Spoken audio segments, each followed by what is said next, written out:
We went to Moldova. Moldova is an independent country between Romania and the Ukraine.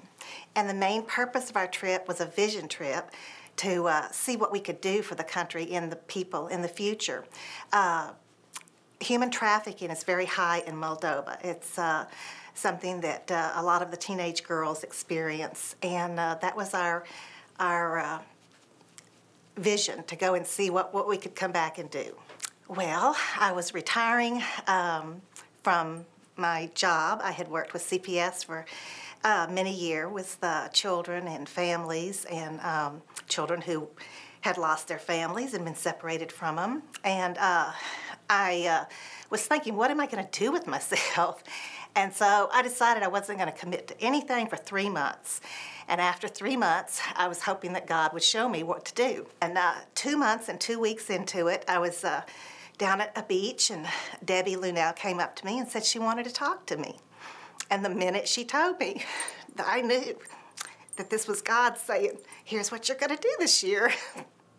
I think before I went, my expectations were pretty much what it was going to be, because God was just with me through this whole thing. He brought someone into my life who had been to Moldova every year for 4 years on a mission trip through their church. And so I had a really pretty good idea of it, but nothing that she could tell me prepared me. I went to Antigua, Guatemala. I first went in 1999, and it was after my husband died in 98, and I really felt like I needed to go. I felt like God had been calling me there for a few years, and so I decided this would be a good time to go, and quite frankly, I went there selfishly. I thought I was going to get something out of it for me, and I did, but not the way I intended. Our group from church goes as a group, obviously, but we are also a part of a bigger group called Faith and Practice, and their mission is to provide health care to the poor of Guatemala.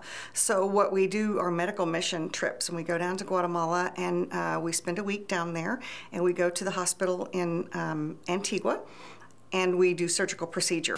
I went to Hengyang, China, which is in the southeastern province of Hunan, and we worked with an organization known as the International China Concern. And what they do is they go into where the government-run welfare centers are and ask the government if they can set up an orphanage just for the children with special needs.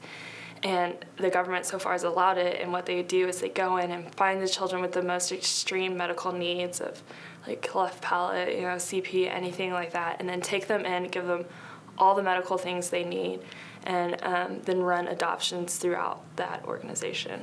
I was at my church, home church in San Marcos, Texas, Riverstone, and I walked in one day and I was reading the Current, which is like our bulletin for the day, and my friend actually next to me just all of a sudden smacked me and said, look, they're going to China, they're going to work with kids, they're going to work in an orphanage, this is perfect for you. So when I saw that it was children and to work with it, because God has placed on my heart that I am supposed to work with children, and like for my life, like I've known I'm supposed to work with children, and so when I saw that it was in China working with special needs children, so I was just like, this is it. I know this is where God wanted me to go. I definitely was feeling very anxious because this was my first mission trip ever other than down the street with eNow or anything like that. And so to go halfway across the world on your first mission trip and not like to fly in the first place, that was not too much fun. But and I knew God was going to do amazing things. I thought the orphanage, like me in my mind, it's going to be clean, a little room, they're going to have play, there's going to be beds. I didn't expect to see a wooden bed when I walked in, and I was very naive in the way I thought that the conditions were going to be. Like, I knew they were going to be bad, but I'm like, okay, really, how bad can it be? And then you get over there and you're like, oh my Lord, I did not expect it to be this bad. I went to Uganda, 2 places in Uganda, Kampala, the capital, and then Paida, which is in the northwest on the Congo border.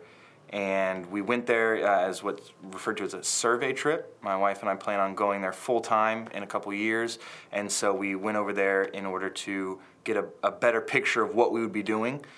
We spent time at a church in Kampala that's right next to Makiri University, one of the leading universities in Africa. And this church has about 1,000 college students every Sunday, but there's only one trained pastor. And so one of our goals is to come and help him and really focus on discipleship so that these students, when they come to McKeary, they will leave prepared to be Christian leaders wherever they go back to. Several years ago, my roommate in college and I heard the pastor of the church in Uganda give a talk at a local church, and we both began praying about it, and we both really felt called to go there and help. And so this was 3 years ago, and so ever since then we've been looking at going full time, but God has really put it on our hearts to wait, and so now we're about 2 years out from going full time. I mean, we've been planning this for so long that what we really hoped was that we would get a clear idea of what kind of mission work we'd be doing when we got there. And those were our expectations going in, was to really see what our day-to-day life would look like while we were there. And I think we really got a clear picture of that. The youth group went to Galveston this summer, and we went and cleaned up the beach, and we went to a mission shelter, or women's shelter, and we helped paint benches and chairs and everything. We cleaned up the garden, and then we went to a local preschool and helped paint, and we helped clean up all the damage from Ike, and it was really cool. All the things were really impacting and really creative things to do, because I wouldn't have thought of that by myself, and it was really fun to do with all my friends that were there and everyone there helping us, and it was really unique experiences that I wouldn't have done when my friends were going. And I just love mission trips. They're so fun, and everyone there was someone I like to be with, and everything that we were going to do was going to be fun and interesting and something I've never done before. This summer I went to Kenya and worked at the Providence Children's Home there with the orphans. I've always gone to Guatemala, and I've always had a passion for working there, and I thought that that's where I would spend all my mission trips. But this year I felt a calling to go to Kenya, and I'm not sure why, but that's where I ended up, and I absolutely loved it. Before I left, I was actually very gung-ho to go to Kenya. My mom was struggling with it a lot. She couldn't believe that that's where she was being called. But once I had determined that that's where I was supposed to be, I had no nerves whatsoever. I was just excited to get there and to see what we had in front of us, and to see where we could help them in the future. And so I wasn't nervous about going at all. I went to Ukraine, and we did an upward basketball camp. I had been thinking about wanting to go on this trip in the past. There was a mission trip to Ukraine a couple years back, and I was not able to go on that one because I had summer school, and both sessions overlapped the trip, so I couldn't go either way. And then I heard that this trip was going to go, and I decided, I want to go. I saw Bill Schmidt in the hallway one day, and I said, hey, I want to go on this mission trip.